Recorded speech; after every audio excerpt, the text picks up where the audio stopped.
Bonjour à tous. Bonjour.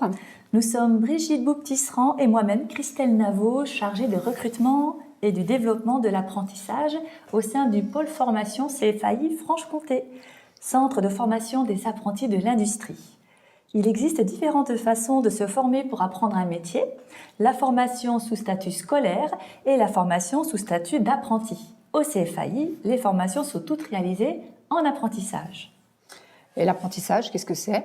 Alors, c'est apprendre un métier en alternant une formation en centre pour acquérir les bases du métier et une formation en entreprise pour apprendre en pratiquant. C'est aussi obtenir un diplôme pour se spécialiser et être reconnu. On devient apprenti en signant un contrat de travail particulier appelé un contrat d'apprentissage avec une entreprise. On devient alors salarié en percevant une rémunération en fonction de son âge et du cycle de formation dans lequel on est. Alors, quels sont les prérequis pour entrer en apprentissage? Alors, avoir entre 15 et 30 ans, avoir réalisé une année complète de troisième, avoir la motivation d'intégrer une formation professionnelle et apprendre un métier, avoir trouvé une entreprise d'accueil. Si vous vous reconnaissez, l'apprentissage est fait pour vous. On se forme en 2 ans pour valider un CAP et en 3 ans pour valider un bac pro. Ce qu'un employeur et un centre de formation vont attendre de vous, c'est d'être ponctuel, à l'écoute et curieux, rigoureux et aimer le travail en équipe.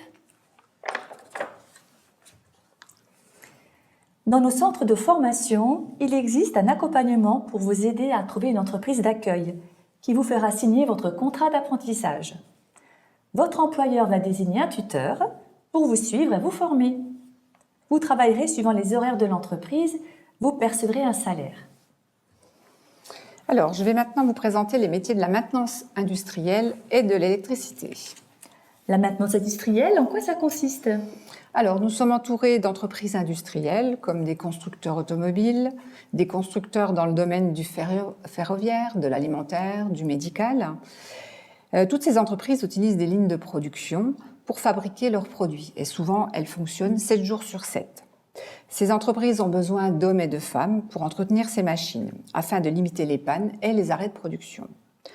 Pour ça, on va avoir besoin de techniciens polyvalents dans les domaines de la mécanique, l'électromécanique, l'automatisme, le pneumatique ou l'hydraulique. Ces personnes vont mettre en œuvre des méthodes de maintenance préventive et corrective. Ces techniciens vont principalement analyser les données et planifier les interventions pour anticiper les pannes, détecter les pannes et remettre rapidement en fonctionnement les équipements, fiabiliser et garantir le fonctionnement des appareils de production. En résumé, donc, ces professionnels de la maintenance doivent entretenir et réparer les machines. Alors, les principales aptitudes qu'il faut avoir, il faut faire preuve de réactivité. Les temps d'arrêt pour l'entreprise, c'est de la perte d'argent.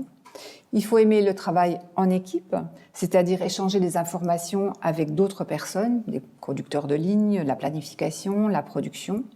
Il faut être logique, c'est-à-dire de bonnes capacités pour résoudre un problème en cas de panne. Il faut être précis, habile et organisé au moment où il faut réparer.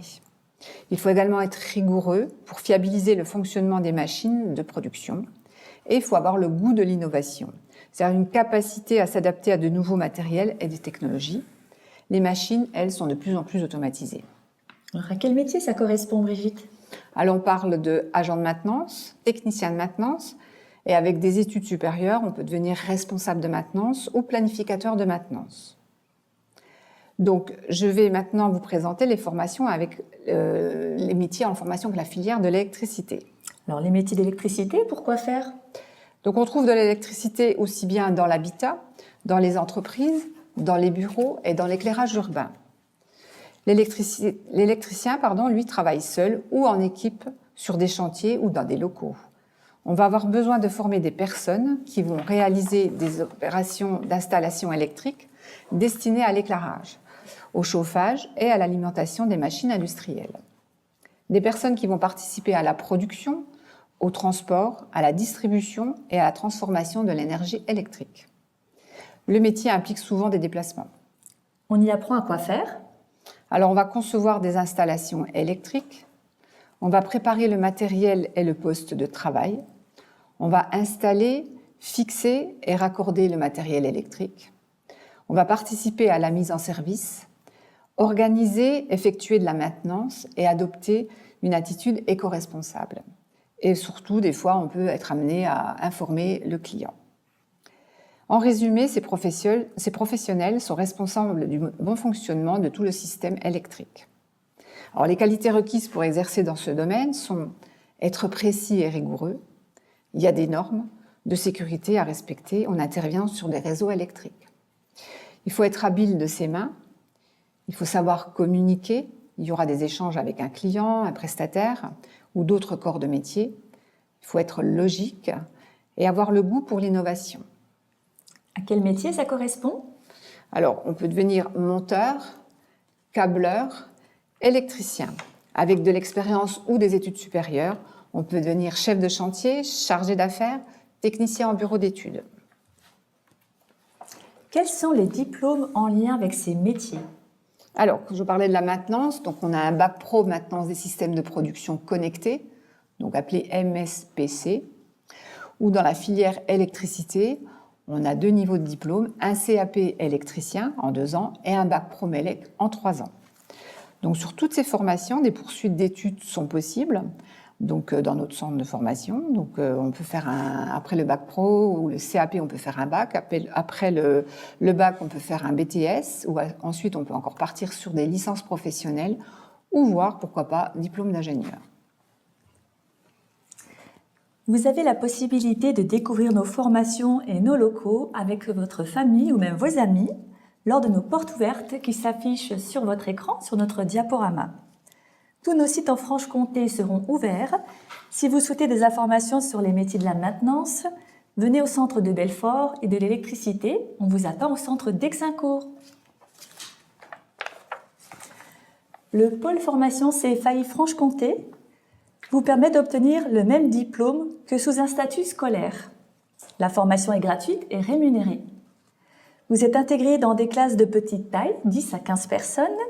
Les cours sont dispensés par des formateurs expérimentés qui vous accompagnent tout au long de votre formation. Vous travaillez sur des plateaux techniques avec des machines identiques à celles présentes en entreprise. Un suivi personnalisé est en place pour les matières générales. Comment s'inscrire au pôle formation CFAI Franche-Comté? Un entretien de motivation sera mené ainsi qu'une aide à la recherche d'une entreprise d'accueil. Si vous souhaitez avoir des renseignements complémentaires, n'oubliez pas de venir à nos portes ouvertes. Vous pouvez également à tout moment nous contacter soit par téléphone au 03 81 32 67 98 ou bien consulter notre site internet. Merci pour votre attention.